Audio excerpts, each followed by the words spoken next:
Taped from New Jersey, it's the SNL Nerds, the show where two comics from New Jersey nerd out over Saturday Night Live. I'm your co-host, John Trumbull. And I'm your co-host, Darren Jermaine Patterson. Ooh, Jermaine. Yeah, look at me. Look at me switching it up. Mixing it up. Yeah, that's right. Putting my government out there. Wow. As the people say. Okay, everyone who's now listening in the hopes of stealing Darren Patterson's identity. Oh, wait. You are now one step closer. Son of a bee. You are now one step closer. We will also be giving out random numbers from his Social Security throughout the show. So keep listening. I did not think this through.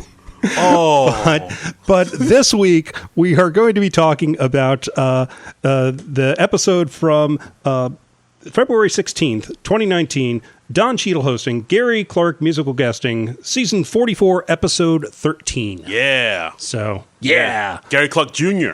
Yo, did I not say Junior? No, you said Gary Clark. I was Gary Clark Jr. Who's this Gary Clark schmo? We're talking about Gary Clark Jr. Okay. I stand corrected. Okay. Well. Stand down. Stand down. Darren coming in hot. I know. I'm like a wrecking It's Gary ball. Clark Jr., you bastard. I come in like a wrecking ball. Wreck me. But how are you doing? Are you good? I'm doing all right. You know, living the life, chasing a dream. Right. You know, just kicking down the cobblestones, looking for fun and feeling groovy. Quoting the Simon and Garfunkel. I listen to a lot of music. Yeah. Okay. Yeah. That's How have you that's been? cool. I've been doing okay. I had a week. Yes, you did. I told Darren about it off air. I can't talk about it on air. Oh my God! It was to say it was a doozy is an understatement. Yes. And Jason, you know what I'm talking about. But everybody else, no idea. Nope. Sorry, can't do it. But Jason, yeah, you're right. Yeah. Holy moly. Hi, Chihuahua. Yeah, it was something else. Okay. Yeah, that was the podcast equivalent of vague booking. Absolutely. All right. But anyway, what do we think of this show? Did you like this show? Okay. That answers that question. I guess I answered it. Yeah. Okay. I had high hopes for it because Don Cheadle. Cheadle rocks. We enjoy the Don Cheadle. John Cheadle rocks. If we've chanted many a time, and Yes. Gary Clark Jr. I enjoy. But yeah, this episode, it was off. It was like, I don't know. I mean, John Cheadle seemed game for everything. He wasn't the issue. It was just, I guess, just the writing. I don't know. I didn't feel like it was all it could have been. But yes. let's unpack it. Let's dive in. Let's dive in. Let's dive in. Let's go deep. Whoa. Easy, fella. Figuratively. Okay. Okay. Take it right, easy, pal. So starting out with a cold open, we had Mr. Alec Baldwin as President Donald Trump. Oh, it hurts that to say that. Where Trump this week he declared a national emergency to get his wall, so he could has wall. So he can has wall. Yes, wall is good. Wall works. And he gave a press conference about it. I think it was like Tuesday, Thursday. I don't know. The whole week was a blur for me. This whole timeline we're in just melded into one garbage day. So it's all just a never-ending dumpster fire. Yeah, time is relative. I mean, I look forward to like this hour of my week, and that's about it. This is the bright sunshine spot of our lives and yours. Yes. You're welcome. Yes. But so we had Alec Baldwin as Trump basically doing his version of the insane speech that Trump gave. And judging from the clips I've seen, it was only mildly exaggerated. Very mildly. There was one part where Alec Baldwin called the southern border the brown line, of course, which, of course, he doesn't. People have told him not to say. And then has he literally said that? No. He hasn't literally. I mean, it's not surprising he might have, but Alec Baldwin, I think, said it, not the actual. Right. That's what's so tough about this president is you say something insane that he would have said, and it's totally plausible. Satire and reality are as one. I mean, that's part of what makes him so exhausting. But we're through the looking glass, people. He did at one point. He did describe what I thought was a very plausible way for the Trump presidency to end, which is. Like he does this, he gets sued, it goes to the Supreme Court, he calls in a favor from Kavanaugh goes, new phone, who dis? The Mueller report is released, and it crumbles my house of cards. I plead insanity. I go to the puzzle factory, and my personal hell of being president will finally be over. I heard that, and I was like, yeah, that's it. That sounds plausible. I could see that happening. I could 100% see that happening. I can connect those dots. Yeah, Yeah. sure. That sounds like it's about it. Yeah, and I don't. Did it sound like to you like maybe Alec Baldwin had a cold or something? His voice sounded not off. I honestly didn't notice that now. Something sounded off. Maybe it's the volume or something sounded a little off to me. I don't know. Maybe it was let's be real. It's never been the greatest Trump impression in the world. Yeah, it's not more. It's more of a character, like a characteristic, not characteristic, but like caricature, characterization. Yeah, that the right word? Sure. Characterization, not like a full-on impression. Mm-hmm. Like Daryl Hammond did a full-on impression. But yeah. Daryl Hammond was a much more technically accurate impressionist. Right. I remember reading an interview with Daryl Hammond where he was talking about doing Sean Connery on Jeopardy. Right. I think this was an oral history of the Celebrity Jeopardy segment on SNL, and he was saying that when he first did Sean Connery, he did a very technically accurate Sean Connery, right. but it wasn't as funny until he pushed it to the next level and did just a full-blown exaggerated caricature version of Connery, and then that was much funnier. I think that's the thing, like people like more like a exaggerated version, like you said, an exaggerated version of the person rather than a full-on technical. Like people when they hear Seinfeld impressions, well, so Seinfeld doesn't talk like that, but right. That's an exaggerated. But that's how everybody believes he talks now. Yeah, I remember an interview with William Shatner where he was talking about people doing impressions of him, and they exaggerate things like the pauses that Shatner makes, right?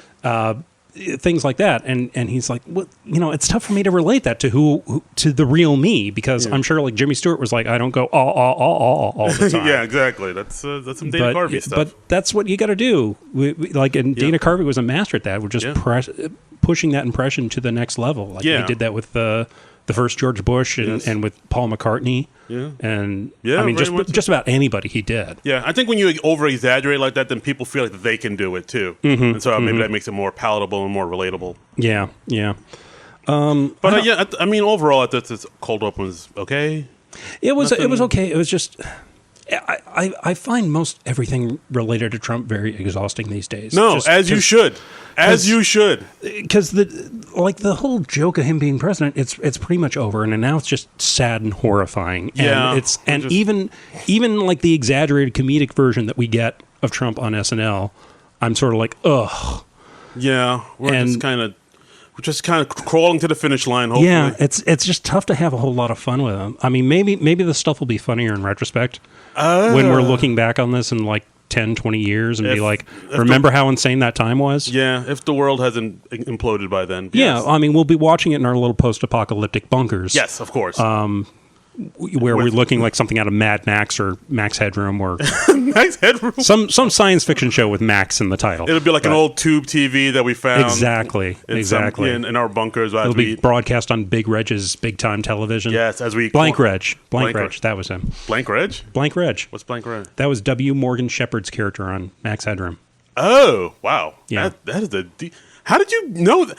I watched Max Headroom when it was on. He's not even looking on his phone. He just knew that. Yeah. That is impressive. I enjoyed the Max Headroom. Okay. No, Amanda Pays, she was a cutie. I don't even know these words you're saying. Matt Frewer? I mean, him I know. I mean, okay. I knew Max Headroom from the Pepsi commercials. I didn't watch the show, though. I didn't know the whole... I think... Didn't he do Coke? Did he do Coke or Pepsi? Did he?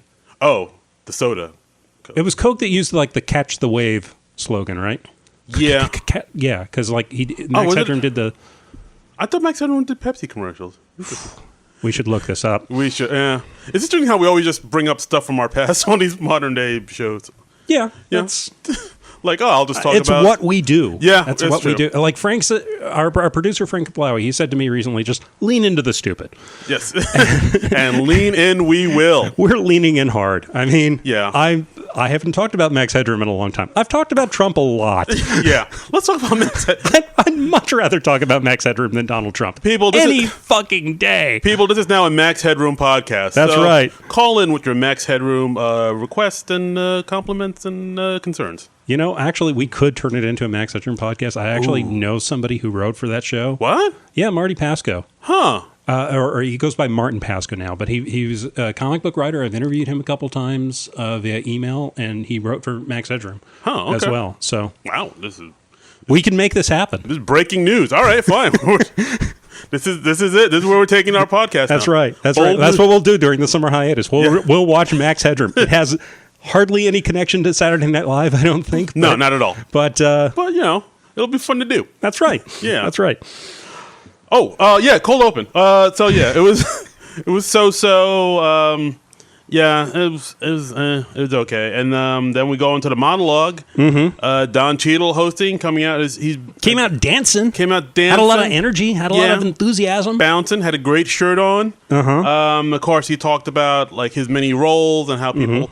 He acknowledges he's one of those people who, when people see him on the streets, they know him, but they don't know who they don't have his name on the tip of their tongue. And he says like people start like going oh, and then. And he says it goes into like a Tito Puente thing. Yeah, he made a Tito Puente joke. I'm like, I know. People gonna know that? You know, Tito Puente was in the Who Shot Mr. Burns episode of The Simpsons, so he has pop culture immortality. Wow, for that. That was the very first place I heard of Tito Puente. First Max Headroom, now this. How do you know all these things? Good gravy. I didn't date a lot, Darren Patterson. Okay. Darren Jermaine Patterson, please. Darren Jermaine Patterson. Pardon me. Thank you. Pardon me. Show some damn respect. It makes you sound like one of a lost member of the Jackson family. Fun. Darren Jermaine Patterson. According to my mom, she did name me. She did give me that middle name because at the time her favorite Jackson was Jermaine Jackson. Should I reveal my middle name now too? Is that how we're doing this? If you want to put your government out there like that, sure. Why not? Sure. John Brando Trumbull. Seriously? Brando. Not spelled the same way as Marlon, but with a W at the end. Oh, where does that come from? It's I think it's like a family name. I think the painter from like the Revolutionary War era was John Brando Trumbull. Wow. So B-R-A-N-D-O? I like how you just forgot to spell halfway through. I did. B-R-A-N-D-O-W. Yes. Oh, okay. Brand. So like Marlon, but with a W at the end. B-R-A-N-D-O. So I was right. Yeah, it just sounded weird. Look, Hulk not good with words. All right, I don't know what to tell you.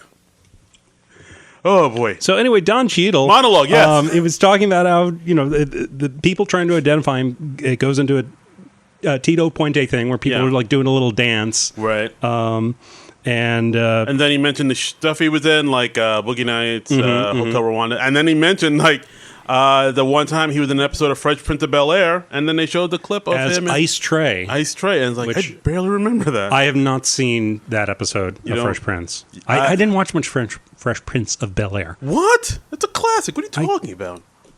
Well, I don't know what to tell you. I don't. Well, Brando, now you just disappoint me. I'm sorry, Jermaine. Wow. And then it ended with people saying they want to take pictures with him, and then Leslie Jones came out and wanted to take pictures with him. Took a selfie with him. Yeah, and then that was pretty much it. It was a good monologue. I enjoyed it. Yeah, all right. I felt like it kind of evolved out of just Don Cheadle talking about like fans recognizing him on the street and stuff like that. Right. Yeah. And yeah, it kind of they're doing that. They've done a lot. Like the last few people have just been kind of the monologue, just been talking and riffing. Well, that's what a monologue is. I know that, but like I'm just used to a big production out of the monologue, like cast members coming out and singing and dancing and jazz hands and all the like. I enjoy when it's more of a personal thing than just doing like questions from the audience again or doing a big musical number. I wouldn't want them to do like a big number every week. Yeah, I guess. I mean, I like the variety. I like them to mix it up. No, I like it too. It's just like I've noticed they've been doing it more and more. Like Halsey did it, and McAvoy did it. Even Damon did it. So it's like, oh, this is Yeah, I guess this is what they're doing. It's another one of their go-tos, I guess. I guess. Yeah, it is sort of like a like a personal recollection. I guess it's a little bit nicer. Yeah, I dig it. It's all right. All right. So next we have the Lincoln High School sketch. Before we get into that, I just want to mention one thing. What? I want to mention one thing. This is unplanned. It is. It is. You're going off script. I'm going rogue. You know how SNL they usually show you like a little peek of an upcoming sketch. You see like them setting up the set. Yeah. The flats and stuff. Right. When they were going into the first sketch, they showed the stagehands working on it, and they had one stagehand with a mohawk. All right. I want us to interview this guy. Why? I have what? Just because he looks cool. Because he's a 'Cause he has a a guy mohawk? with a mohawk in 2019. Tell me he doesn't have stories to tell. I have no idea what the name of the stagehand is, but I am starting this right now. I'm starting a campaign. We've got to get this guy on the show. This is unprecedented. I did not see this coming, people. Mohawk stagehand, I want to talk to you. We want you to come here. We're not far from the city. No, not at all. We can meet you across over the bridge or something like that. We'll chip in for. We could do a remote. We could Skype it in. That's right. We can maybe go in halvesies on an Uber. Somebody has to get word to Mohawk stagehand person. So internet, do what you will and make it so. That's right. We want to find out about this guy. That's right. Make our dreams a reality. All right. I already tweeted about this on the SNL Nerds Twitter account. Right. That's at SNL Nerds Show, by the way. Yes. And we gotta find a way to make this happen. All right. This is unprecedented, but I'm in. Okay. You've sold me. All right. So now, first sketch. I'm easily swayed. First sketch. Lincoln High School homeroom, the freshman TV show, Fresh Takes. Fresh Takes. They actually did this once before. Did they? Yeah, I looked it up. It was with the show with Larry David and Miley Cyrus. I did not remember the sketch at all, but I read online. Somebody said like, "Oh, they did this before," and I'm like, "Oh, okay." Okay. And I looked it up on the handy dandy SNL app. Oh. And nice. I watched that other sketch, or most of that other sketch. And it's basically the same formula. Same formula. Yeah. All right. Just awkward kids doing a mock news show. Okay. So, all right. Well. Okay. all right. Well, that's okay. So. Yeah. So they brought this in, and I thought it was a pretty good sketch. I thought it was all right. My favorite part was the part where Kyle Mooney was one of the teenage anchors, and he has like a touchscreen behind him, and he asked Kate McKinnon, it's like, "Oh, hey, whatever her character name was. Oh, hey, Stacy, check this out." And it said, "Stacy, will you go to prom with me?" And of course, Kate McKinnon's character's like, "I said, oh no, I'm sorry, I'm going with Brett or something." Yeah. And then, of course, Kyle looks defeated, like, "Oh, it's okay, it's all right, whatever, I don't even care." And then he walks off stage, and as he walks off stage, the touchscreen says, "She said yes." Yeah. I thought that was funny. I laughed out loud at that part. That was cute.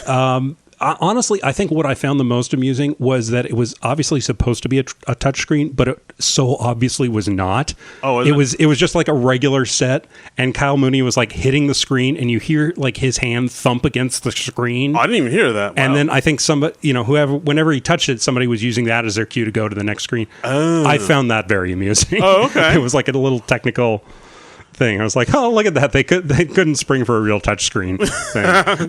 Not in the budget. Not in the budget.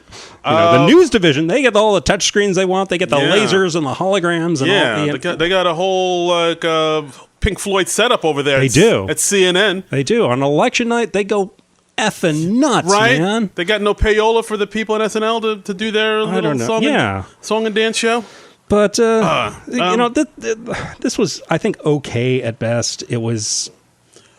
Honestly, I thought they've done similar things much better a lot of times in the past. I remember they had some sort of like closed-circuit TV students show with Maya Rudolph. Do you remember that? And she was an awkward... Not really. I don't remember that. She was like an awkward kid, and she had like a crush on one of the guys in school, and she would be very awkward. I don't know. I thought this wasn't as good of a treatment of that similar idea. All right. No, I'll give you that. I thought it was okay, but I didn't think it was great. Mm-hmm. I mean, the part where they showed like how two of the students wanted to do like a rap battle class, and of course it was Chris Redd and A.D. Bryant, and Chris Redd was like, "Yo, your shoes are whack." And then A.D. Bryant just breaks down crying. He's like, "You don't know what I'm going through right now." Like, I thought that was funny. And Don Cheadle's part as the teacher, who was like kind of checking out which teachers are buff and shredded. Yeah. And which teacher had the vicious V. That was a little odd. Vicious V. The vicious V. He's like, "Let me check to see if I have one." And it's like, do you not know if you have one or not? And then he kind of he like almost like kind of showed off his body to the students. That was a little odd. Yeah. But, and then he talks about bringing edibles to parties. To a teacher's party. Yeah. All right, now I think about it, maybe that was a little odd. But yeah.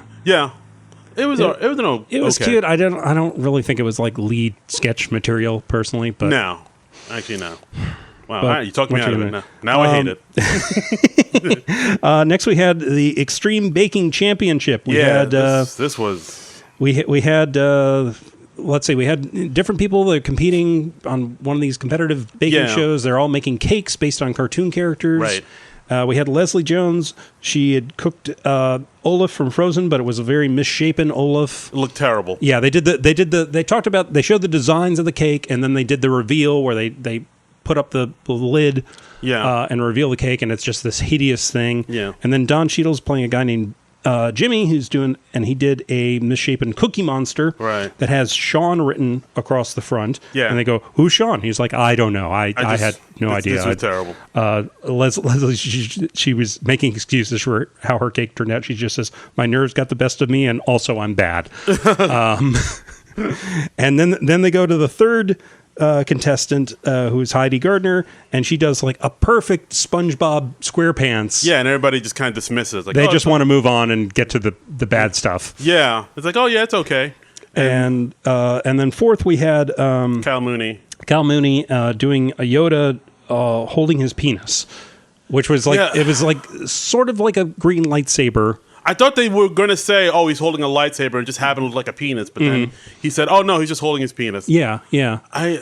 This sketch was kind of all over the place. It was a little weird. Okay, the big turn, I think, was Don Cheadle's character, his Cookie Monster. It actually started like... The cake. Yeah, the cake started talking, saying, "Kill me!" And it spewed out blue liquid. Yeah. I was, and he says, "My cake is such an abomination that it's come to life." And then the cake goes, "Please destroy me. I feel nothing but pain." Which I liked that. It got weird. I enjoyed that. I thought it was weird that we went from that then to Heidi Gardner, and she has the normal cake, and she's getting indignant because she's getting no attention, and the people who did the hideous cakes, right? And then we introduce one more hideous cake. With Kyle Mooney. Yeah, but then we don't really talk about it. It was the tone was off. I just thought it was weird that we had 4 contestants, and I don't know if that's like a format thing from the actual reality show. It's usually about like 3 or 4. But I really feel like you should have just done comedy rule of threes. Yeah. And had just 3 contestants. Yeah, I thought it felt like the sketch was started off written by one person and then it was ended written by another person. Like it seemed like it was like 2 different people, 2 different visions kind of came in and just kind of wrote the sketch, and like I didn't know where the focus was supposed to be. Yeah, like, I thought the tone, like once the cake started talking, then it became more surreal, and I was like, all right, so what's like? It just seemed like a bunch of ideas smushed together in this, and I didn't know exactly which one to focus on. A little muddled. I really feel like we should have just eliminated one of the cakes. Either Heidi's cake with her getting indignant, right? Because she wasn't getting the attention she deserved, or eliminate Kyle Mooney's cake because it's like, well, do you need a third weird cake at that point? Yeah, I really feel like just rule of threes, just 3s, and that's it. 3's a magic number. Yeah, it was just kind of the tone. I didn't know. Again, like the tone was like, all right, so what do we? Is it just like? I don't know. It confused me. And I don't want to make it seem like I didn't enjoy the sketch. I did enjoy this. No, it was fun. How can you not laugh at a blue mush spewing out blue liquid? Exactly. That's just hilarious. Pretty much any sketch where they set up a pipe and it's like spewing something out, I'm there. I am there for that. Gold, Jerry, gold. But and I love the idea, and we should mention that Keenan was doing the voice of the cake. Yeah, of course, that was which was funny. Yeah. But it was kind of weird. I think the first time he said "kill me," like the cake wasn't on camera, so you're just like, "What the hell was that?" Yeah, and then they cut to the cake. And it's like, oh, all right. I guess the cake has come to life now. I just feel like they could have gone like just a little further with the demonic cake. Like I don't know what it would do, like possess somebody or explode or something. Yeah. I wanted another big thing to happen with that cake. Yeah, it just kind of came to life, spewed blue liquid, and then. Yeah, the end. And then we move on to the Yoda penis cake. Yeah, and I mean, after you have a cake spewing out blue barf, how can you go to Yoda penis? Even the Yoda penis can't really top that. Yeah, really can't. You'd think it could, but it can't. And I mean, on its own, Yoda penis. Again, I am there for it. Comedically. Oh, comedically. Okay. All right. In the sense of a comedic sketch, I am there for the Yoda penis. Everybody knows that awkward pause I just gave. Yeah. Yeah. But yeah, comedically. Comedically. And next we had the cake with Pound Puppy. Yes. We went into a film segment that was all about the problem that I think a lot of people have had. Yes. Where you're getting down to business. Yeah, you're getting down and dirty. And you're freaking out your dog. Yes. Because the dog doesn't know what's going on. Right. And the dog stares at you and your lover as you're about to consummate. Yes. About to, have coitus. And then the dog just stares at you. It's like, what's going on? And, you can't put away the dog because the dog freaks out. So what do? You have sex inside a giant tent shaped like a dog. Right, because then the dog will just assume that there is another giant dog in the bedroom. Right, of course. And go about his day. Yeah, so feel free to thrash about and make moaning noises inside this big dog tent, and whilst your dog stares. It's a very specific problem, but I think it's also sort of a universal problem. I think most people have been there at one point or another, having your pet be freaked out when there's something sexual going on. Yeah, or if you're at somebody's house and they just happen to have a dog or a cat and like the dog just stares at you. I've heard it happen. Yeah. I don't know. I thought this sketch was pretty funny. I enjoyed it. Yeah. It's I like the absurdity of the giant dog costume that two people can fit in, and they're saying as a selling point, you can have all sorts of positions in there. And there was one point where the tent was against a wall. Yeah. Like, oh my God, what are they doing in there? And I also like that they came up with the name Pound Puppy for it. I feel like they came up with the name first and a sketch after. Like maybe. Pound. Yeah. Wink, wink. Yeah. Oh gosh. But yeah, this is a pretty good sketch, and of course, it's available in the adult section of Petco, which I thought was a little funny tag. Yes, I enjoyed that, but that is a product that could probably get a few buyers. Probably, I could see it. That is a thing that happens. Yeah, that has happened. Yeah. Will happen again. That's right. You're not going to get rid of your dog, and you're going to want to get down and dirty with your mate. I once was seeing a woman who had her dog sleep in the same bed as her normally. Wait, what? And yeah. Oh, okay. I thought you said the dog was in bed with them while they were. No, not in the sketch. I'm talking about. Oh, in real life? In real life. This This person, she normally slept with her dog. Oh. And the first time I was over, she had the dog outside, but then after that it was the dog was in there, and it was just okay. And I just want to say I did not appreciate that, Kathy. Oh boy. Oh, wow. We're putting out everybody's government. She's not listening. She's not listening. We had a bad breakup. Don't worry. I tagged Kathy on this. So. Oh, damn it. Oh, was I not supposed to? Oh, so sorry, Kathy. Okay, well. Oh, boy. All right. Next up, Gary Clark Jr. Gary Clark Jr. Jr. Not going to forget that again. I guess we could talk about both his performances. They're pretty straightforward. He did two of his songs. One of his new songs, political song about life in Trump country now. Yeah. And I think they're both going to be on his new album that comes out later this month. But what do you think? I knew about him before. I enjoyed him. All I knew about him was he was a little Jimi Hendrixy. I think you said last. Hendrixy, bluesy, rock. And so he was about what I expected. His first song he sang in a bit of a falsetto, which surprised me. Yeah, that was a little bit more. He had like a Prince type of vibe. I'd say. Yeah, I could see that. I could see that. But I enjoyed him. I didn't love him, didn't hate him. Okay. But I enjoyed. No, I thought I liked him. I thought he was perfectly fine. I would listen to more of his stuff. All right, yeah, no, he's a good dude. He makes good music and good stuff. And there's no pop and circumstance with his performances. Just straight, flashy, just straight up. Yeah, he wasn't like a lot of the musical guests this season where he was doing like a big production number. Yeah. No, he's just there playing. Yeah, and that used to be the norm, and now that's unusual. Yeah, it says a lot about the state of music where it's unusual, like where we see a musician playing an instrument, and that's like, oh, that's weird. He was just standing there playing his song. Wow, and it's wow. He wasn't dancing. He didn't have like backup singers doing a big thing. He didn't have a big lighting effect. Where are the pyrotechnics? Yeah, I know. Where are the holograms and laser shows? Where's the Pink Floyd stuff? At the Pink Floyd? It's a cover Pink band. Floyd. It's a cover band of Pink Floyd. They just do it on a little player piano like Schroeder from Peanuts. Nice. That's Pink Floyd. bloom, bloom, bloom. Well done, sir. Yeah. You did take improv class. Something I thought was really cute is at the end of his first number, he just mouthed "Hi, Mom" to the camera. I didn't even notice that. I thought it was cute. Oh, yeah, I like that. Watch it again. See it for the first time. And another thing that a lot of people are liking is when Don Cheadle introduced him for the second performance, he had his T-shirt. I heard about this. I didn't notice it when I was watching last night. Yeah. What did the T-shirt say? On his second performance, when Don Cheadle came out and said, once again, Garrett Clark Jr., John Cheadle was wearing a T-shirt that says "Protect trans kids."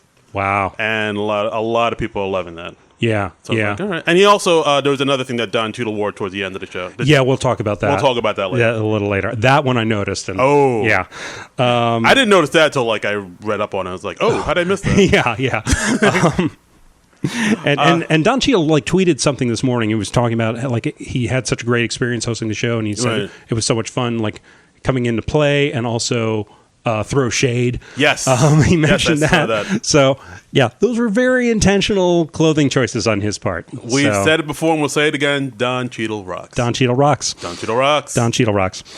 So next we had Weekend Update with Colin Jost and Michael Che. Michael Che. This is fun. Yeah.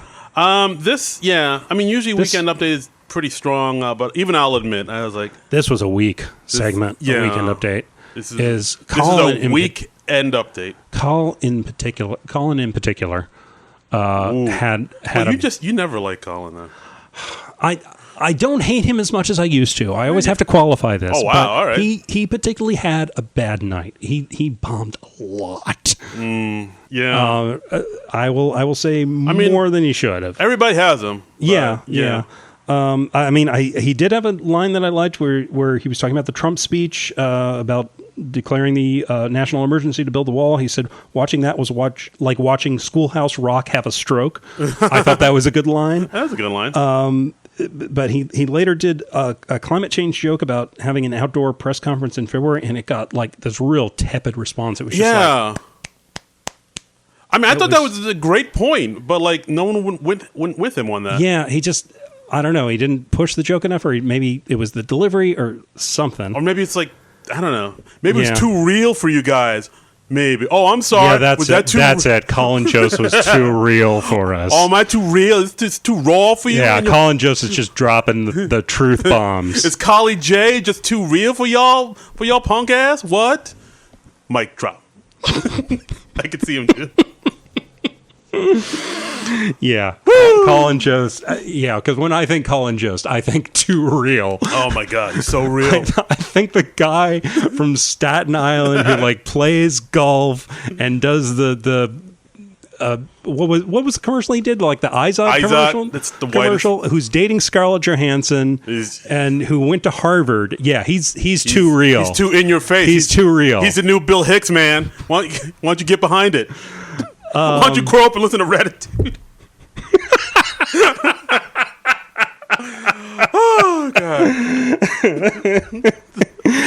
That Ratatouille line will never not be funny to me. It will never not be funny to me. It's in my lexicon now. It's in there. Why don't you grow up and listen to Ratatouille? I got to add that to my lexicon.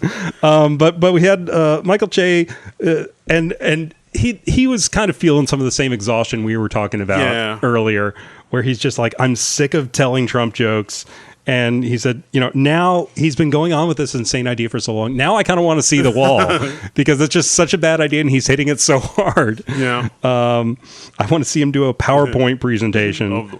Yeah, and there was that one quick thing they did where Pete Davidson was at the border. Yeah. And then he's sorry, we built this wall sideways. It looks like ladders now. Yeah. And that didn't get... They put the slats... Yeah, it literally... When it came back to Colin just had to say, that was it. That was how we knew the joke was over. Oh. Because I was like... Because it just did not get the response they were wanting or expecting. I was like, what is happening? And I mean... And then Chuck Schumer and Nancy Pelosi came out. Right, and it was the two of them... it was Alex Moffat and Kate McKinnon, both, and I like what they've done with Schumer and Pelosi. Yeah, and they're both trying not to gloat over their victory over Trump because Trump got very, very little of what he was asking for. Like 2% of what he wanted. And it's just them kind of just gloating and Pelosi doing the hand clap and I don't have much to say about it, but I thought it was a good solid segment. I don't really. It's like okay, it is okay. Who else was there? And there was also another joke I liked where they want Colin Jost talking about how they want ambulances to have the European siren, like instead of the regular siren, so you could pretend so next time you're in the ambulance, you could pretend you have like universal health care. I thought that was a kind of good a pretty good line. Yeah. That was a pretty good line. Then we had Che, I thought, had a nice line about the whole Ryan Adams thing going on right now, because apparently the singer-songwriter Ryan Adams, he's... Oh, sorry. There you go. Problematic Bell. Problematic Bell. Oh, God. Are we going to have a jingle for the Problematic Bell now? Every time I remember to say it. Now it's the reason I introduced the Problematic Bell so we didn't have to do a whole thing. But now I want to make it a thing. All right. Now we got to do a big production number every time. Problematic Bell. But anyway, Ryan Adams, he got into some trouble this week. Yes. And the FBI is investigating him for having inappropriate text conversations or online conversations with an underage girl. Yeah. And Shay said the black man did it first. And then they showed R. Kelly. Yeah, which... Problematic Bell. Which, and great line. That got groans. And then it cuts to Colin, and you hear Shay go, "I still stand by it," which I love Shay just doubling down on it. Yeah, the audience. I don't know if it was the audience was weird or they were off, but I think it was a little of both. Yeah, it was just a weird tone. But the next we had a thing about how the Oscars happening next weekend don't have a host, and Beck Bennett came on as his character Jules, who sees things a little differently. And you didn't like him the first time. I didn't like him the first time. He has not improved. This character sucks. Wow. I'm just second time, not the charm. It did not. The familiarity is building even more contempt for this character. Yeah, I kind of liked him the first time, but the second time, it's just. Like, this character, he's supposed to be annoying, but annoying in a funny way, and I just find him annoying. He's just annoying in an annoying way. Yeah, exactly. He never crosses over into funny for me. I would have much rather had just John Mulaney and Pete Davidson come on and talk about the Oscars the way they talked about the Clint Eastwood movie The Mule. Well, just wait up, because later on we'll talk about that. What? Oh, what? Teaser. What? Oh. Teaser.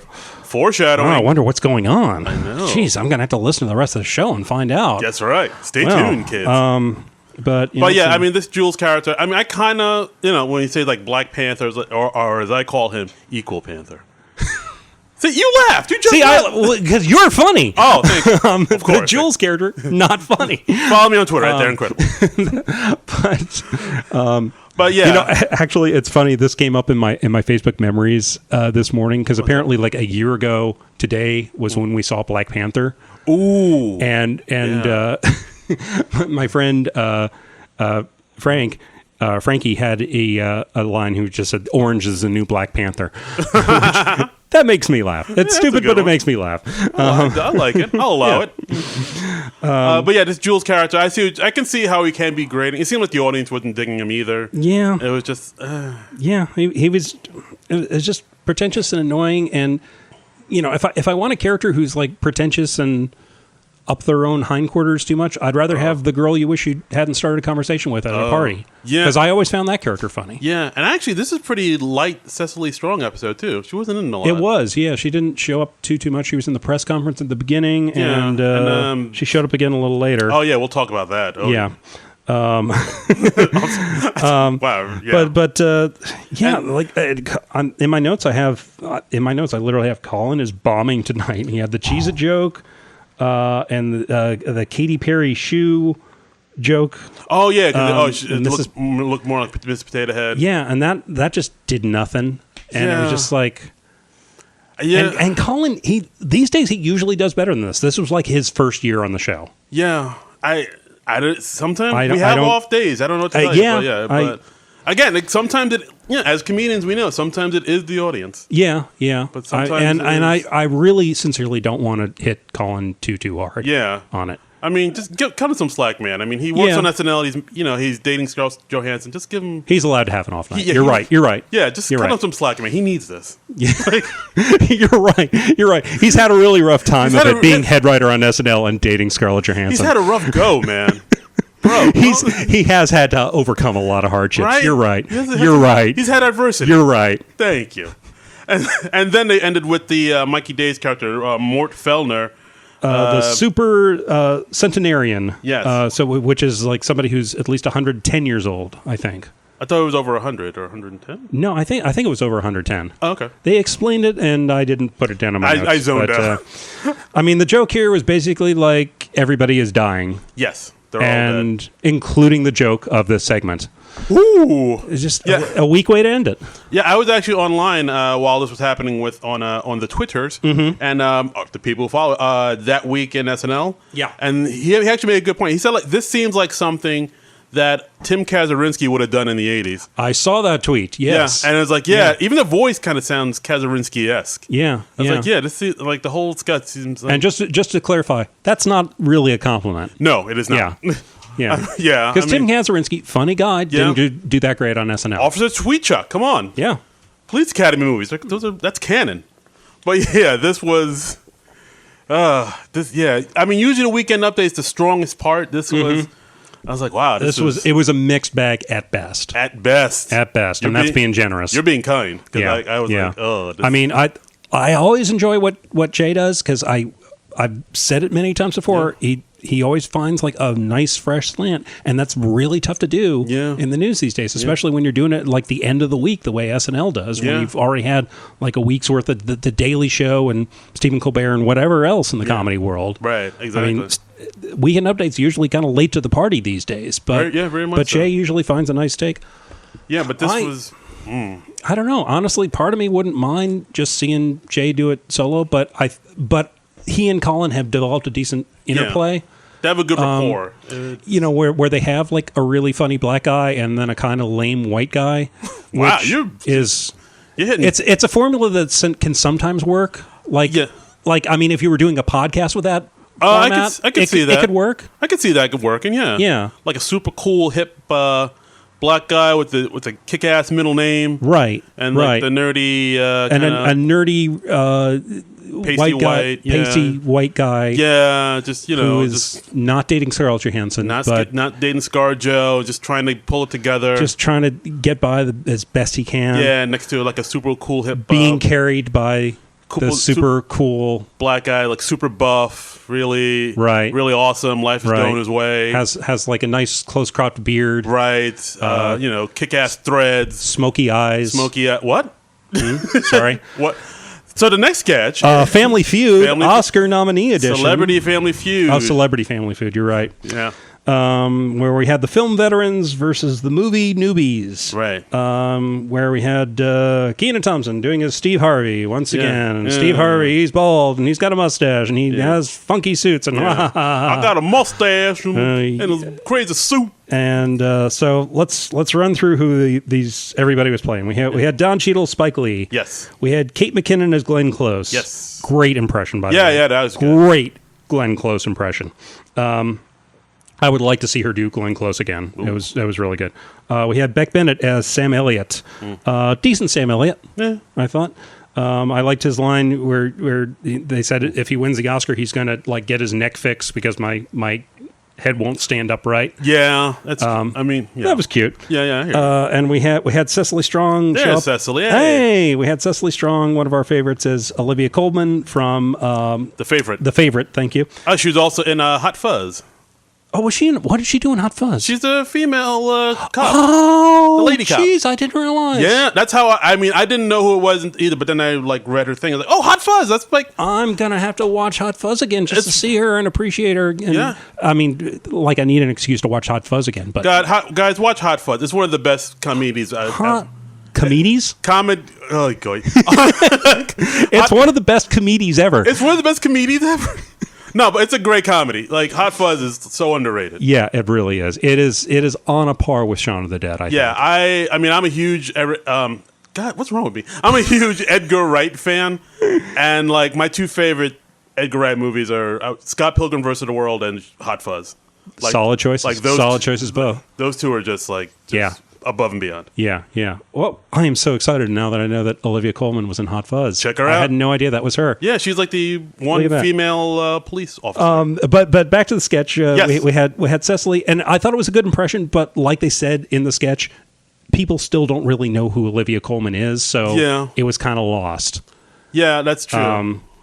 And then on the other side, with the movie newbies, we had Melissa Villaseñor breaking out the Lady Gaga once again. Second week in a row. Again. That's like her go-to for... She's just playing to the Melissa monsters now. I wouldn't have minded a little bit of a break between last week and this It is weird sketch. that we're getting her again. So it's like, really? They got to give her a rest for a couple weeks. Yeah. And plus, you could do so many other characters. I mean...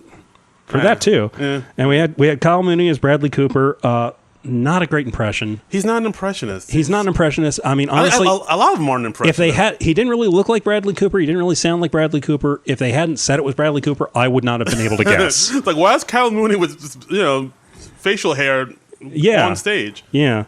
I mean, not that he can't do funny characters. I've seen him do funny characters, but like you said, not an impressionist. Right. And then we had Pete Davidson as Rami Malek from Bohemian Rhapsody. Yeah. Which basically just playing over the resemblance that he has to Rami Malek. Yeah, bug eyes and whatnot. Wow. What? He does. Everybody knows it. just Pete Davidson has bug eyes. What? He knows it. I'm not telling tales out of school. He knows. And then we had Chris Redd as Mahershala Ali. Yeah, thank you. From Green Book. From Green Book, and neither he nor Pete had too much to say. They were just there to kind of fill it out. They needed more people. They needed 4 people on that side, and I don't know. I mean. This guy, it seemed to drag on this sketch. Well, I mean, the thing with Family Feud sketches is it's always like a structural thing. It's and like the real Family Feud, they have like 5 people per team, and for the sketches they cut it down to like 4 people, so we don't have as many for time. But the thing is with the Family Feud thing is you're doing Celebrity Family Feud, and you have to introduce everybody. Right. So that's 8 characters you have to introduce, and Steve Harvey has to have like a line or 2. Right. So that's like 9 people you have to go through before you can even really get into the meat of the sketch. Right. So the thing is like half over before you can really do much of anything. Yeah, that's true. And I mean, and also like we said before, they're not all impressionists. So with the exception of Melissa, who's a great impressionist, but everybody else is doing like caricatures. I mean, Kate's a good impressionist. Kate's good too. All right, Kate and Melissa, I'll give you that. But like everybody else is kind of doing half-ass characters of the celebrities, so it's just like a lot to sit through to just not great impressions. And it got me to thinking about, I mean, because they've done a lot of Family Feud sketches over the years. They never really work. I think there have been a few that do work. I think it works when you have like a clearly defined group of people, like when they did it with the Coneheads. That worked. Whoa! You're going back to the Coneheads. Wow. Well, I'm going back to the Coneheads. Okay. That was probably the first Family Feud sketch they ever did, and it also worked when this was one of the early times when Alec Baldwin hosted. They had the Baldwins host, or they had the Baldwins compete in Family Feud, and it was Alec Baldwin, Kim Basinger. He was. That'll show you how far back that was. Ooh. And I think they had a couple of the real life Baldwin brothers come in, like Stephen and Billy and Danny, and I don't think Daniel was there. Harpo. Yes. Chico. Yes. Shemp was there. Shemp Baldwin. Sneezy, Dopey Dog. Jermaine. Yes. Jermaine Baldwin. Jermaine Baldwin. They don't talk about him. See, I think that works when you have a clearly defined group of people where you don't have to introduce every single person. Yeah. And when it's just a little random assortment of people like this, I don't think it works as well. Yeah, because like each person has to do their impression in their few lines. And it takes forever. I think if they do this again, they really should think about just cutting it down to like 3 people per side, because that'll just keep things moving. Yeah. And you can get just as many laughs out of that, I think. Yeah, that's true. And that's enough like the real Family Feud that I don't think anybody's really going to mind. They can make something up. Like, the other two people aren't, stuck in traffic or whatever. Yeah. I don't know. They don't even have to do that. Just do it with 3 people and don't comment on it, That makes sense. I mean, when you do Celebrity Jeopardy, you only have like the 3 contestants and Alex Trebek. Yeah. That works. Yeah, it does work. And then most other game show sketches they do, it's usually like just one, like a couple people, right? Or like 2 teams. Yeah. So you don't have as many people to go through. But Family Feud, it's just infinite. Yeah. It just takes forever. Mm-hmm. Oof. But so this sketch I wasn't a fan of. Yeah. I saw your tweets about it. Just like, oh, good. Yeah. You were like, this is taking forever. Follow me at Darren Incredible. So next up was the bar fight sketch. Bar fight. Yeah, we had Beck Bennett and Don Cheadle. They're getting into a bar fight. Yeah. And Beck's like, well, we got to put my fighting music on the jukebox. On the jukebox. And they start a fight. Or they're getting ready to kick each other's asses. To rumble. And the song starts up, and it's Lollipop by Mika. Yes, this 2007 song, which... It goes back that far? Yeah, like 07, 08, the song. Wow. I didn't even heard of the song. I guess it was a hit, maybe? Or I don't know. I've heard the song before. Oh, okay. I did not realize it was that old. Yeah, but, 2007, and of course it goes... It's like, what song is this? Like, I can't fight to this. And it ends with them, like, instead of fighting, the song is so catchy that they end up dancing to it. They start kind of grooving to the music, and then it just turns into... like a full-on, flash mob. Like, everybody in the bar starts dancing. Yeah, all the extras in the bar, they all start dancing in perfect synchronization. Yes, and people pull out, like, streamers and, like, there's confetti everywhere, and it's turned into a dance number. And then the song stops, and then just Cheadle abruptly punches out back. I enjoyed this one. This was one of those ones that I thought was just so wonderfully dumb. I couldn't help but like it. Yeah, it's like, all right, it's a simple premise, just people dancing and yeah. I mean, if it wasn't for like the way they just kind of took it at the end, where everybody just dancing and there's confetti and it's just like a big dance number. I liked that saved it a little. I liked how far they took it. I wouldn't have minded seeing them like go through another couple inappropriate songs and then just maybe changing as they go. Oh, like She's Like the Wind or something like that, or I don't know. They could do She's Like the Wind. And they start slow dancing or something. Like kind of like those dance offs that Ellen DeGeneres does on her show sometimes, where they're changing up the style of music and then people are okay. I don't think dancing. Okay, I know what you're talking about. I don't want Ellen that much, but yeah, they could like start off with Mika and then go off into I thought that might be fun. It was good the way it was. It was just. I wish somehow it could have been gone like a little further than what it did, but yeah, I see what you mean. It kind of ended good. Just like, oh, all right, yeah. So, I guess that was it. The next sketch, Roach X. X. I think this was a sketch of the night, personally.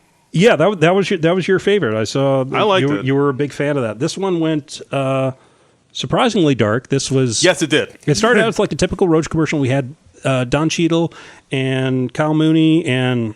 Was there a third one?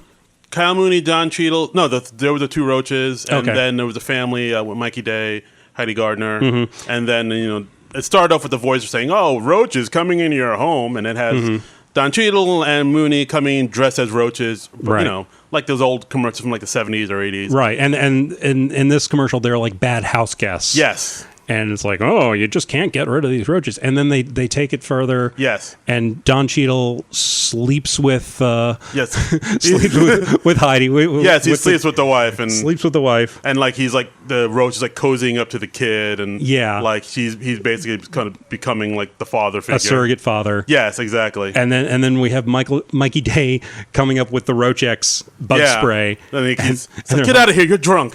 And he's like, and then Cheadle comes up and he's like, you don't have the guts to do it. You're going to do it? And he's putting the nozzle of the spray bottle up to his forehead, and he's like, yeah, pull the trigger. Do it. And then the kid, their little boy, sprays him from behind. Yeah, and he killed him. And you could see the Don Cheadle Roach be like, yeah. Good. Yeah, and they like lock eyes while he's dying, and you see Don Cheadle's Roach character just sort of twitching, going through his death throes on the on the floor, not making any noises. Yeah. So Pete Davidson's character from last week would not approve. Ooh. But and then they just put the Roach X. Yeah. Roach X. And it just goes back up. That's a great sketch. I was like, why didn't they put this on earlier? This was hilarious. My only thought is that was it too dark? Yeah, it was kind of dark, so maybe they just decided to put it towards the end of the show. So I don't know. I guess, but I don't know. I thought it was. I really liked this sketch. I thought it was like written well, and that turn where it goes like super dark, but it comes and it was performed well. Yeah. I liked it. Mikey Day was like, "You slept with my wife," and Don Cheadle was like, "Somebody has to." Oh, and then they cut to like Heidi just smoking in the bed, disrespectful, in his own home, under his own roof. My God, that Roach had it coming. That Roach had it coming. He had it coming. He had it coming. Doing a little cell block tango. Yeah. Nice. He only had himself to blame. I do it all, people. No, just Cicero. What is wrong with this podcast? I don't know. Oh, these tangents. I don't know. Next we had final sketch. Regal Promenade Pavilion, which we had. It was Kate and 80. Kate and 80, yeah, as a husband and wife, and they're selling their wedding venue. Yeah. I don't have much to say about this one. Not much. Honestly. I mean, I knew what... Actually, did you know what this sketch was based off of? No, it was parodying a specific thing? It is parodying a specific thing. Ooh, like, tell me more. Oh, if you're a native... Or if not even native New Yorker, but if you watch New York television a lot, there's this venue in Brooklyn called the Grand Prospect Hall. Oh. And it's like that sketch was basically a parody of their commercial. Oh. If you go on YouTube, you can see it. It's like basically like, a couple talking about, come have your wedding at Grand Prospect Halls. And then, look at chandeliers. And it's got that local TV commercial vibe to it. Yeah. It's in Brooklyn, and then you say, chandeliers, mirrored ceilings, opulence, elegance. Okay. And of course the tagline is, we make your dreams come true. And so at the end of the sketch it was like, we make your wedding look like a wedding. See, okay, this makes much more sense to me now. Right. See, I had no idea they were parodying a specific thing. Yeah, see, I knew once I saw it, I knew it was like, oh, that's the place in Brooklyn that they're parodying. It's one of those things. Again, sometimes they do like very specific things, like you wouldn't know it unless you know it, type of thing. But I mean, other than that, the sketch was okay. It was okay. It filled the time. Wow. It killed like 3 minutes of programming. So wow. I don't. You're not wrong. I didn't dislike it. I just don't have much to say about it because I was just like, okay, yeah, that is the thing that they did. Yeah, I mean, it seems like a lot of sketches in this episode. It was just like I didn't have much to say about. My notes are pretty slim. Like I didn't have much to say about a lot of these sketches. Yeah, it just seemed like all right. I mean, again, like we talked about, this episode was. I don't know. Something was off. It was something off. It feels like the recurring theme I'm noticing is that a lot of these, they didn't quite go quite as far as we would have liked. Yeah. The Roach X, I think, really went to a logical end. Yes. I liked the cake baking thing. I thought that could have gone a little farther. I enjoyed the bar fight sketch. Right. That was probably my personal favorite. Okay. But, yeah. It just seemed like they had good ideas, but then they kind of didn't know exactly which direction to take them in, or they didn't know how to end it. Or I feel like maybe they weren't. A lot of the sketches weren't quite as developed as they should have been, and who knows why that happens. Yeah, I mean, time thing. Yeah, who knows? But yeah, overall, I thought this episode was.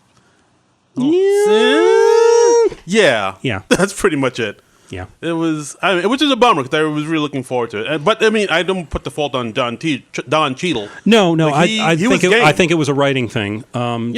Cheadle rocks. Yes, Cheadle rocks. Cheadle rocks. As in the closing credits, he was wearing. He was wearing a Russian hockey jersey that said. And it said, CCCP on the front. And then he turned around during the good nights, and it says Trump 45 on the back. And it's Trump with the backwards R, like Cyrillic. And it's just like, ooh. Doesn't say anything. Never commented on. He's just wearing it. He's just throwing that nonverbal shade out there. Yeah. And like we said, he tweeted this morning that he was like intentionally throwing some shade. Yeah. And that tweet ended with like evil grows in the darkness, something like that. Yes, very much so. And Cheadle rocks. God, I love that man. And somebody also mentioned that he was wearing a hat that's like from this organization called Sleeping Giants. Are you familiar with that? No, I haven't heard this. I think it's like some type of political organization that, combats evil in the darkness and whatnot. Okay, well, should we look him up? Why don't we look him up? You were telling me a little, just before the Good Nights, they had a little title card for somebody who's worked on SNL over the years, Joe Dicso, who is nicknamed Joe Disco. Right, because his name is spelled Dicso. Mm-hmm. It's Dicso, but if you look at that, it looks just like disco. He's just changed the C and the S. Mm-hmm. So anyway, they put up his title card. He was a stage manager for SNL since 1975. He was there from 75 to 96. He was there for decades. You might remember him as he had a few lines in the Steve Martin episode from the 90s when Steve Martin, he did the opening with the big musical number. Not gonna phone it in tonight. Yeah. And then they had the people behind the scenes singing. And he's the one that sang into the camera, I could never get fired. I've got a union job. But tonight, somehow, does it matter that I'm in with the mob? That's great. And that was Joe Dicso. So apparently he passed away, I guess. That's sad to hear. Because, especially when it's like somebody who was with the show for that long. Because you think about all the stuff they must have seen or all the stories they must have had to tell. It's just he's been there since the jump, and that's and he like retired in the 90s, so like 20 something years ago. Yes, 96. Yeah, so our condolences to his family and friends. R.I.P. Disco. Yeah, there must be a lot of people at SNL who are missing him right now. Yeah, I found a little more information on Sleeping Giants. Yes, they're a social media activism organization aiming to persuade companies to remove ads from certain news outlets. There you go. So let's see. And John Cheadle had their hat on. Yeah, they started in November 2016, shortly after Donald Trump's victory and the presidential election, with the launch of a Twitter account aiming to boycott Breitbart News. Ooh. And they targeted, I think, some of their advertisers and stuff. So, they seem to be... and they've had several campaigns since, but I'm not going to get way into that. Okay. But that's what Sleeping Giants is about. Yeah. So check them out. Cheadle rocks. Making a lot of statements. I know. That's like all sorts of clothing related political statements. Look at that. Wow, man's a dynamo. I'm impressed with Mr. Don Cheadle. I know. This show not so much, but John Cheadle I'm impressed with. Yeah. I mean, he, like we said, he was game. He performed wonderfully in all the sketches he did. I wouldn't mind seeing them bring him back. Not at all. But hopefully he'll be back. So that was the show. And next week SNL, they're going to rerun the Claire Foy Anderson .Paak episode. Right. But they're returning on March the 2nd with Mr. John Mulaney and Thomas Rhett. Yes, John Mulaney, second time hosting. Second time. Yeah, two-timers club. Yeah, he hosted last season, did a great job. He's made an appearance or two this season. Yeah, he has. It's only natural. He was a really solid host last time. Wrote for the show for forever. That's good. So he knows how the machine works. So exactly. I see it going well. I'm actually looking forward to this. I'm have high hopes. Okay. And Thomas Rhett is a country singer I'm not familiar with. Okay. Well, hey, I didn't even know which genre, so... There you go. Thomas Rhett, country singer we are not familiar with. So, yes, a country singer. Yes. Oh, I know a few... I know Johnny Cash. Okay. I don't think Johnny Cash is going to come on the show anytime soon. The Oak Ridge Boys? I don't know if they're going to come on the show anytime soon. That might be it. Okay. Kenny Rogers? Island Industry. It's possible. He is still alive. Eddie Rabbit? He loves a rainy night. There you go. As I love I have no idea if Eddie Rabbit is still alive. Damn it.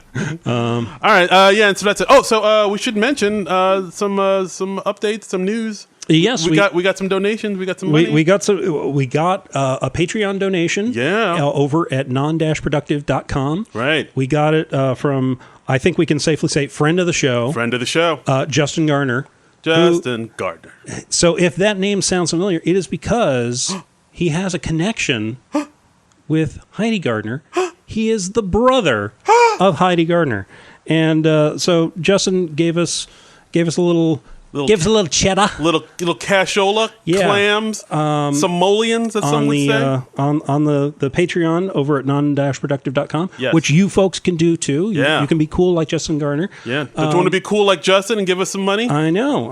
And he was like one of our early followers on Twitter. We've gotten to know him a little bit. He's a cool dude. Fun to talk to. I talked to him back and forth. He did me another solid this week. He helped set me up an interview with a buddy of his who worked on Batman the Animated Series. Whoa! So I got to do an interview with that guy last weekend. He has connections. Yeah, he goes back with one of the guys who wrote the Writer's Bible. Oh, hot for dog! That show. So all right, well, thanks you so much, Justin. So and keep listening and keep shining, keep on rocking. That's right.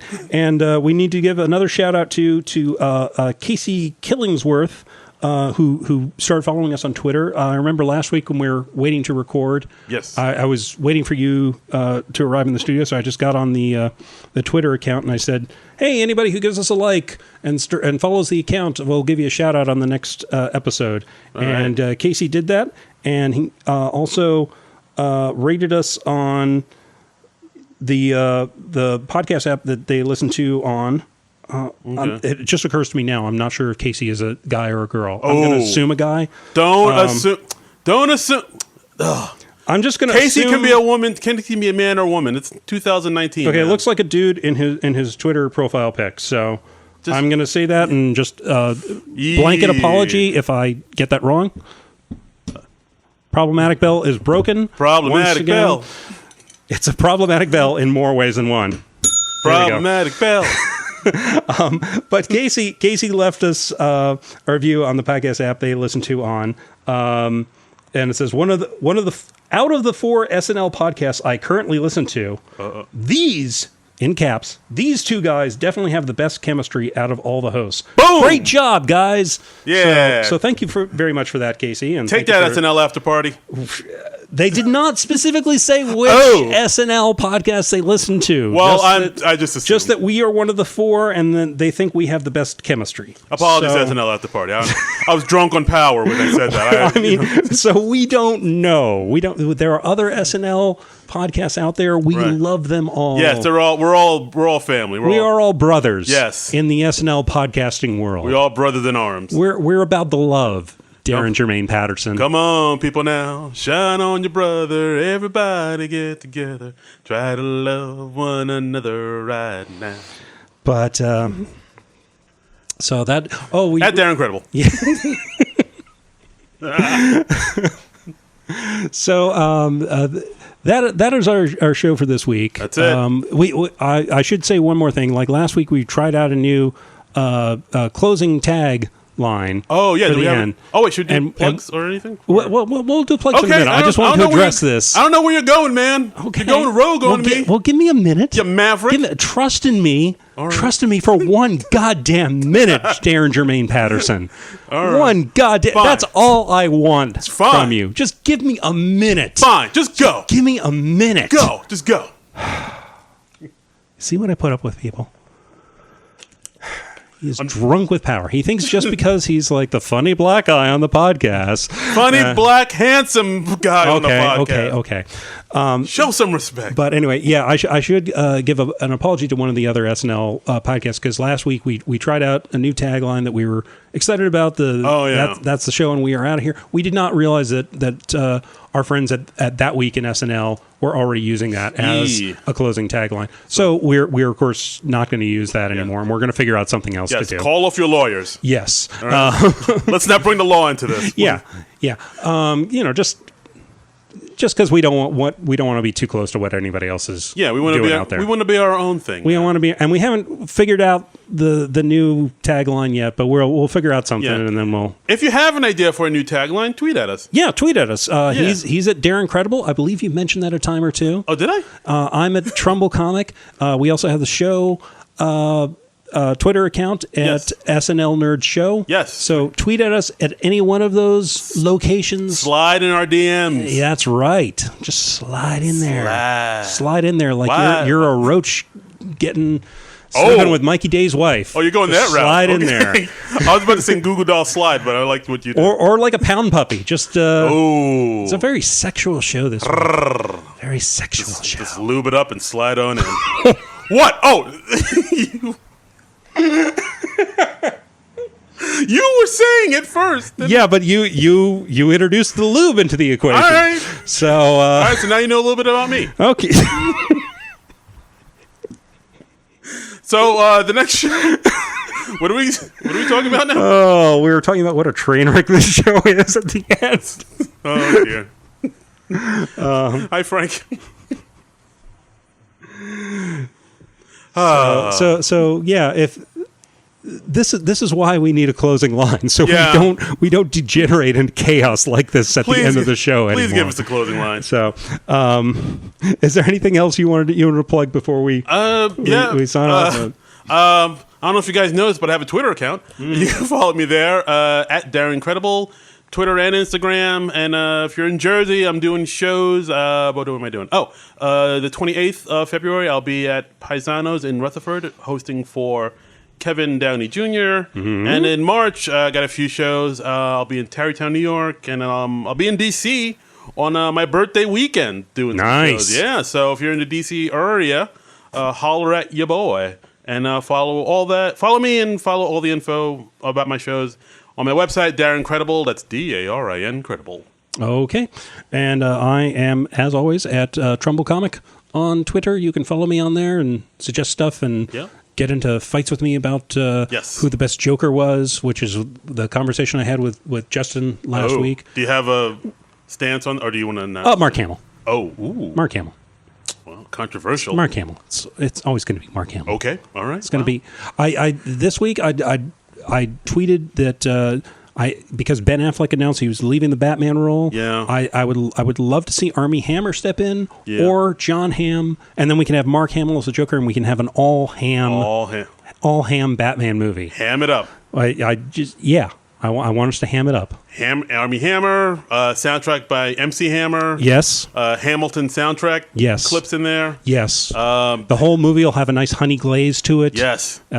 It'll debut at the Hampton Inns. Yes. Hampton Inns. It'll play exclusively at the Hampton Inns. In the Hamptons. I think this is a wonderful idea. I want to see this happen. This is a moneymaker. And Hollywood, I'm just giving you these ideas for free. Yeah. Giving you ideas for free. Get on it, Hollywood. This is what the people want. That's what you want. That's what you want. Yeah, and I guess that's it. Should we talk about what we're going to do next weekend? Or? Oh, yes. We didn't talk about our theme for the show because SNL's doing the skip week. Right. Darren came up with a cool theme. Why don't you tell us about it? Next episode we're going to do our favorite SNL recurring characters. This is going to be a doozy. So we'll like our other shows we've done on off weeks. I'll do my favorite top 5. John will do his favorite top 5. We'll do some inconsiderations and just gab incessantly about them. Weird tangents about our middle names and Max Headroom and whatever else occurs to us. I can almost guarantee you that will exactly happen in that order. Yes. In that order. Yes. And that's the show. Okay, that's the show. So we will see you next week for our favorite characters, and then the week after that for John Mulaney and Thomas Rhett. Yep. So until then, take care of each other. Yes. God bless. Bye. This has been a non-productive media presentation. Executive producer Frank Hablawi. This program and many others like it on the Non-Productive Network is distributed under a Creative Commons Attribution Non-Commercial No Derivatives license. Please share it, but ask before trying to change it or sell it. For more information, visit Non-Productive.com.